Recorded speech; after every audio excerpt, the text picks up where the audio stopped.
Jesus then goes on in verse 27 to say, "And he then took a cup, and when he had given thanks, he gave the cup to them all, saying, 'Drink of it, all of you, for this is my blood of the covenant, which is poured out for many for the forgiveness of sins.'"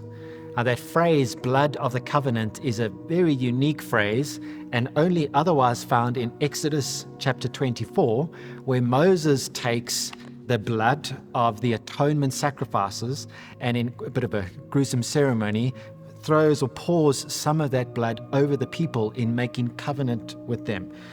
Exodus 24, verse 6 to 8 describes this. "And Moses took half of the blood and put it in basins, and half of the blood he threw against the altar. Then he took the book of the covenant and read it in the hearing of the people. And they said, 'All that the Lord has spoken we will do, and we will be obedient.' And Moses took the blood and threw it on the people and said, 'Behold the blood of the covenant that the Lord has made with you in accordance with all of these words.'" There's that phrase, the blood of the covenant, signifying how that atonement sacrifice is now applied to the people for the forgiveness of their sins. And so in a moment, for the third time tonight, we're going to take our cups. And this is now in the sequence, this is the cup of redemption. In that Exodus 6 promise by God, the third act of God redeeming them.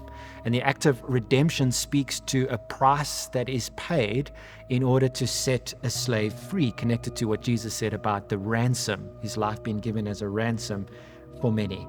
This helps us see that it is through Jesus we are redeemed. It was his sacrifice and his blood that is upon us now through faith, by which we are redeemed. Romans 3:24 tells us that all who trust in Jesus are justified by his grace as a gift through the redemption that is in Christ Jesus. And so through faith in Jesus, we are no longer slaves to sin and death. The once for all sacrifice of atonement has been applied by faith to those who believe.